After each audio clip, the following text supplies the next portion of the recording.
여러분 안녕하십니까. 국당 조성주의 서예 이야기, 이번 시간은 지난번 춘추 전국시대를 마치고 이제 천하통일을 이룩한 진나라의 서법예술사에 대해서 간단히 살펴보도록 하겠습니다. 진나라 진시 황제는 BC 221년 천하를 통일하고 나서 문자, 그리고 도량형, 인장 등 이것 외에도 여러 분야에서 통일을 단행하였죠. 그러다 보니 자연히 그 부작용이 크게 뒤따를 수밖에 없었습니다.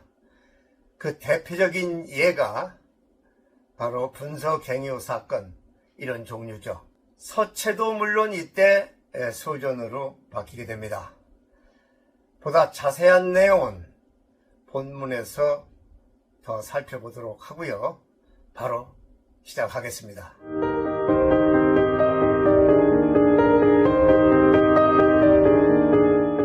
조성주의 서예 이야기, 역대 서사 압축 파일 제25강입니다. 진나라의 천하 통일과 서예사, 개략만 말씀드리겠습니다. 자, 먼저 진나라의 천하 통일입니다. 핵심만 적었습니다. 진나라는 본래 서쪽 변방에 위치한 나라로 이 서주시기만 해도 아무도 관심을 두지 않는 가난하고 힘이 없는 그런 나라였으며, 심지어는 이 오랑캐 취급을 받는 이런 나라이기도 했다, 이렇게 기록하고 있습니다. 그런데 이러한 진나라가 어떻게 천하를 통일하였을까요? 그것은 전국시대 진나라를 개혁시킨 상황, 그러니까 기원전 390년에서 338년까지 존재했던 그런 사람인데요. 이러한 법가가 있었기에 가능했던 것입니다. 기원전 361년 진나라 효공 원년 때의 일입니다. 이 무렵 이른바 전국 칠웅이라고 일컫는 7개 강대국의 제후들은 국토를 넓히는 데 혈안이 되어서 전쟁이 끊어질 날이 없었습니다. 그러다 보니 작고 약한 나라는 합병되어 사라져버리고 결국 7개 강대국, 앞서서 말씀드렸죠. 진, 제, 한, 의, 조, 초, 연, 이렇게 7개 나라만 남았는데 이 나라들을 전국 칠웅이라고 하였다, 이렇게 말씀드렸습니다. 그런데 참으로 묘하게도 그토록 보잘것없던 서쪽의 진나라와 나머지 6개국이 대결하는 구도가 되었었죠. 그런데도 이 6개국은 여전히 진나라를 무시하여 오랑캐 취급을 하고 있었습니다.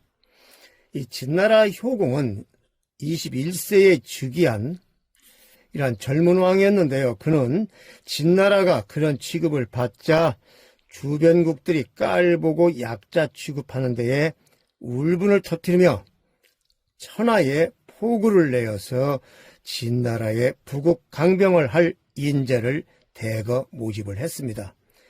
효궁은 이때 천명하기를, 만약에 누구든 우리 진나라의 부국 강병을 할 만한 계책을 내놓는다면은 나는 높은 관직과 많은 땅을 하사하겠다, 이렇게 했습니다.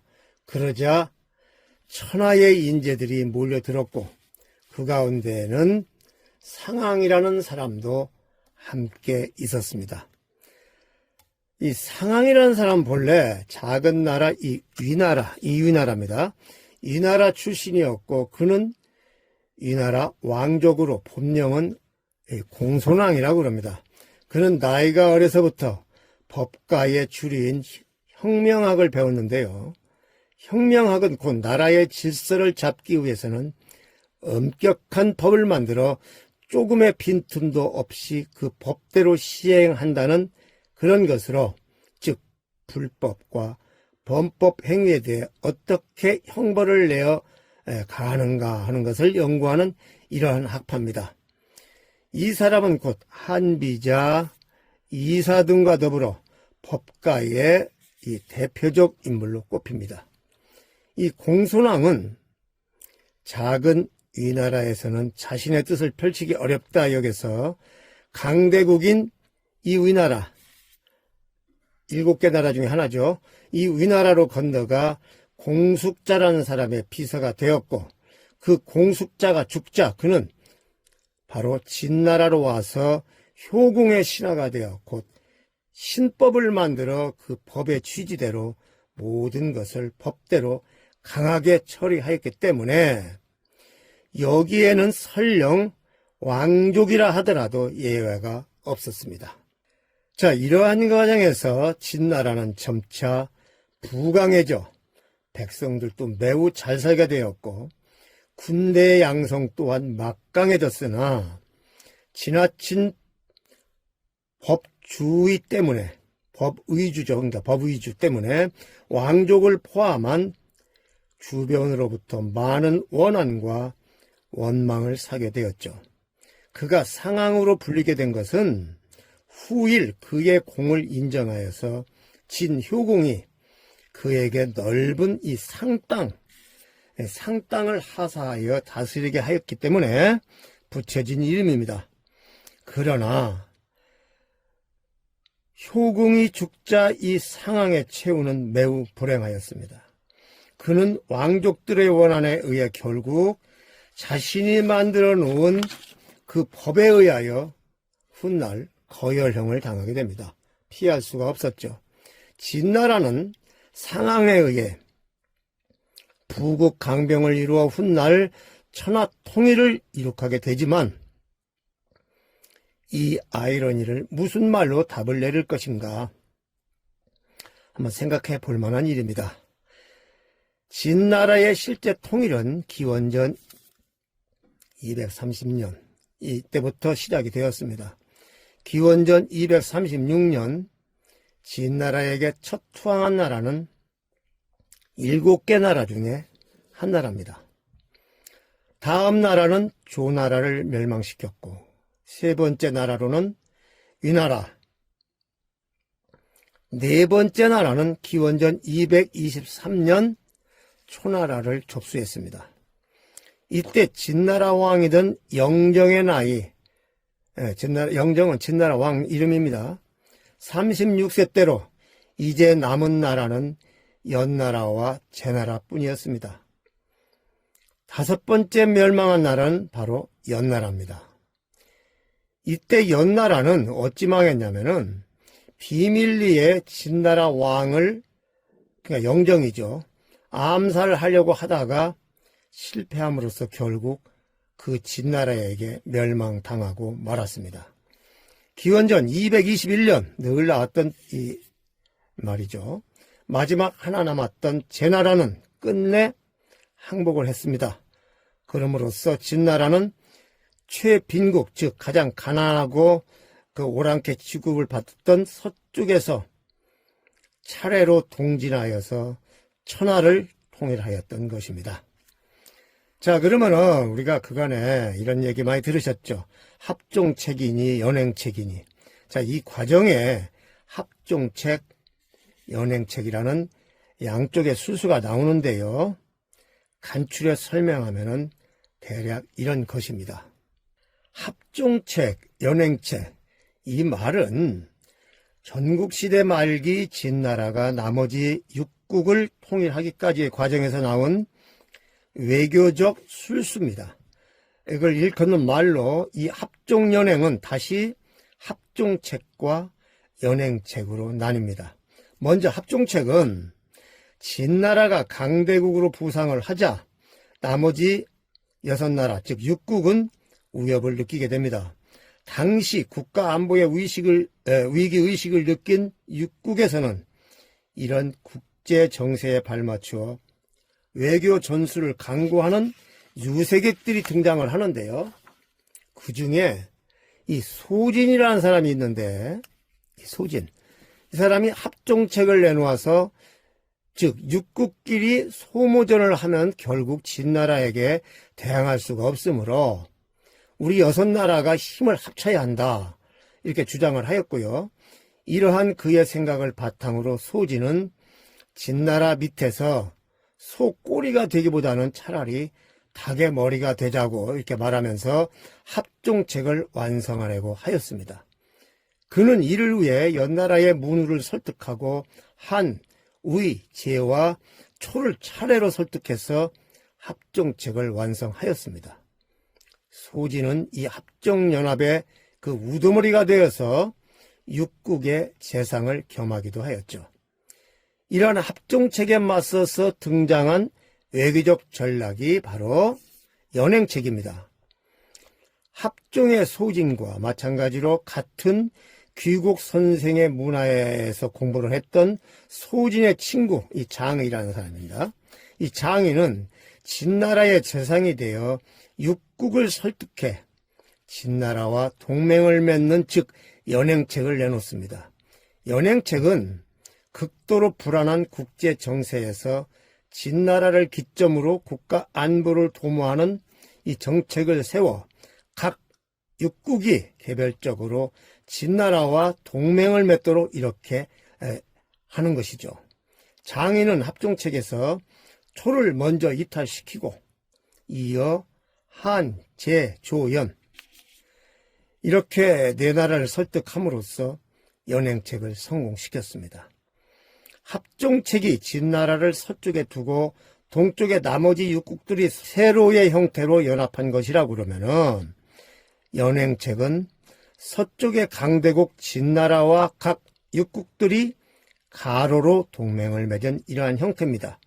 결국 연행책의 결과 진나라는 가까이 있는 나라로부터 공략한 이른바 이 유명한 말입니다. 원교 근공의 술책으로 원교 근공 한과 우위를 먼저 공략하고 그러니까 가까이 있는 부터 공략한다 이거예요. 조와 초와는 화친을 도모해서 한과 우위를 고립시켜 버리니까 이러한 술책을 바탕으로 진나라는 마침내 기원전 221년 천하 통일을 달성할 수 있었던 것입니다.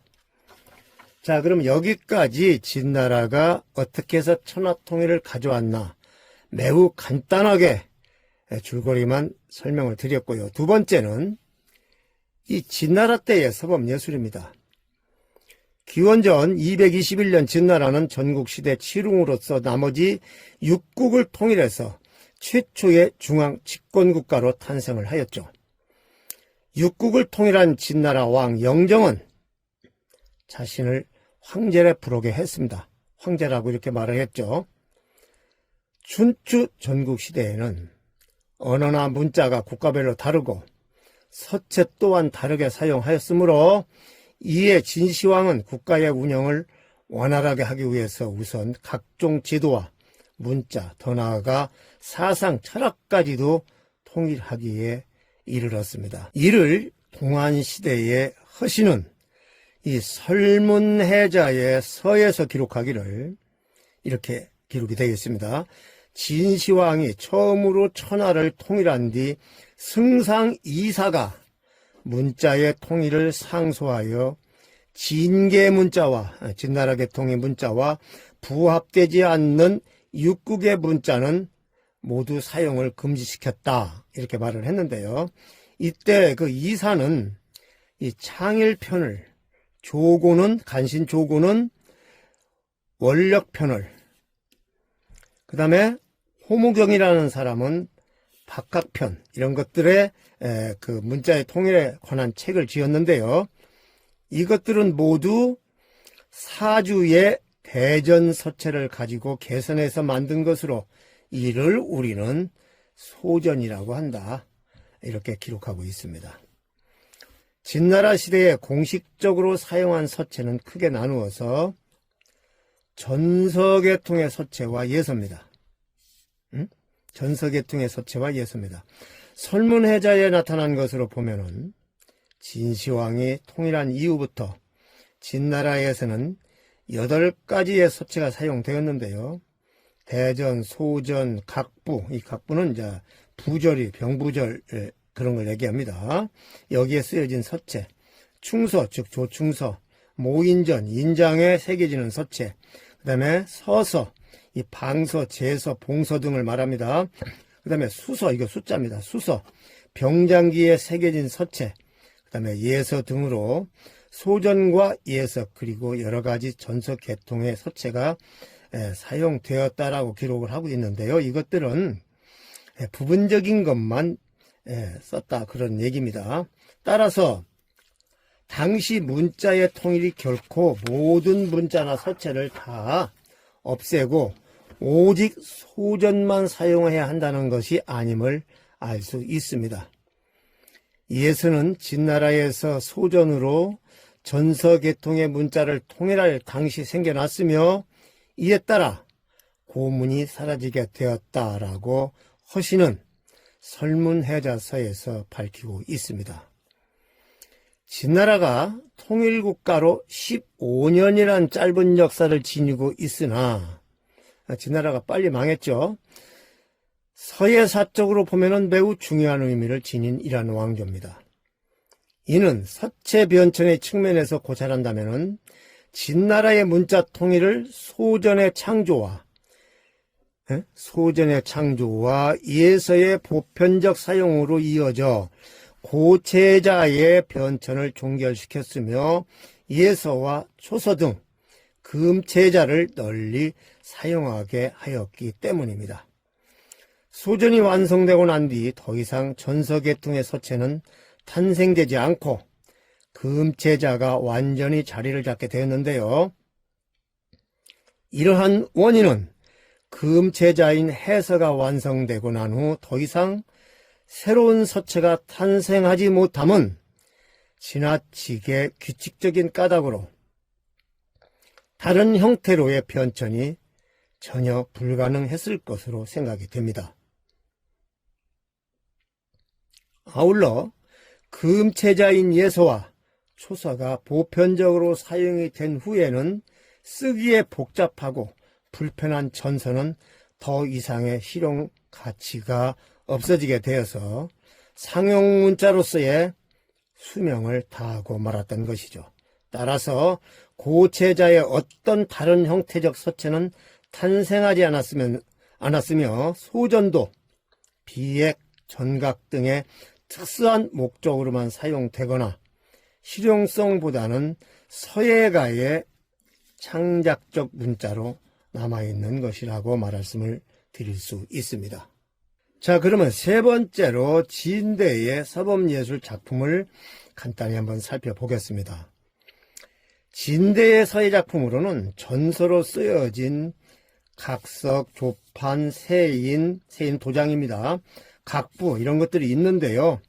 예서로 쓰여진 죽간, 목간도 있습니다. 이 중에 각석 작품은 서예사적으로 매우 중요한 가치가 인정되는데요. 승상 이사가 썼다고 전하는 소전의 대표적 작품으로는 낭야 대각석을 포함해서 역산각석, 태산각석, 지부각석, 갈석각석, 회계각석 등 이들을 꼽고 있는데 모두 진시황이 지방을 순행하면서 세운 비석들입니다. 주로 이제 진시황에 대한 그 칭찬을 하는, 칭송을 하는 내용을 담고 있습니다. 또한 진대의 서예 작품으로 소전과 함께 중요한 위치를 차지하는 것으로는 간독 서예가 있는데 관방은 물론 민간에서도 널리 사용된 서체입니다.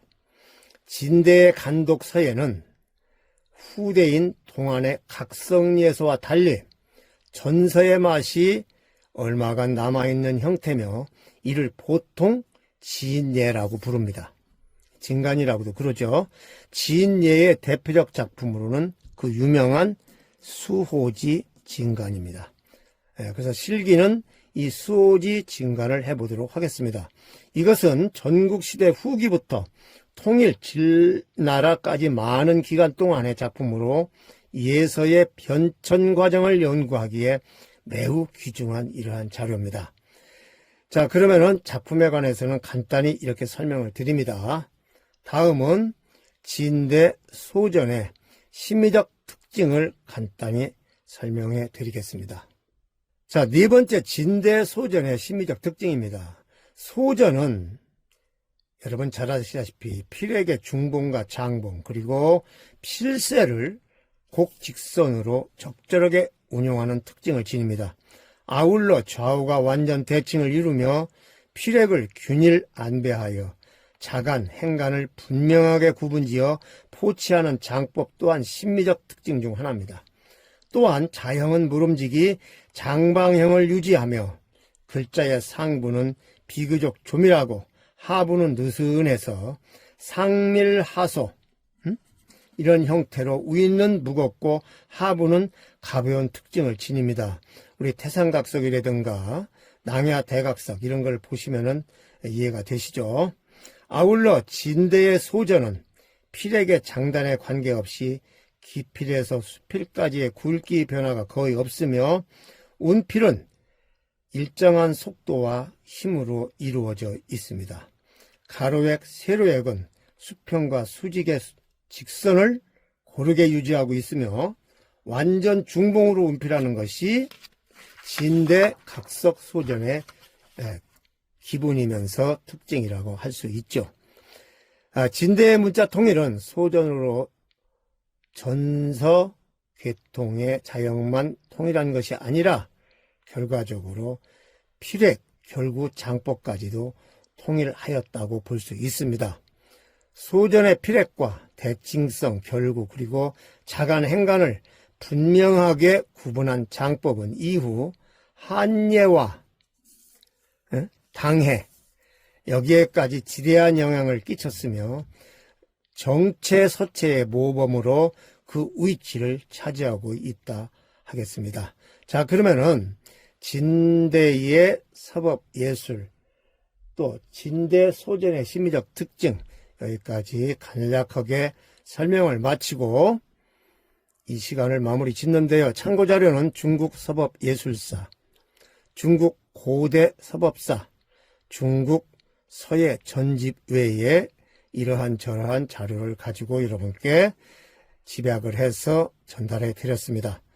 다음 시간은 아까 말씀드린 진간, 그러니까 수오지 진간과 또 낭야 대각석 또는 태산각석 이 두 가지를 가지고 여러분께 실기로 보여드리겠습니다. 참고사항입니다. 앞으로는 앞서서 말씀드린 바가 있는데요. 한 달에 그러니까 1개월에 1회 내지 2회 정도만 이 실기나 이론을 가지고 업로드를 해드리도록 하겠습니다. 여러분들의 많은 이해와 양해를 부탁드립니다. 고맙습니다.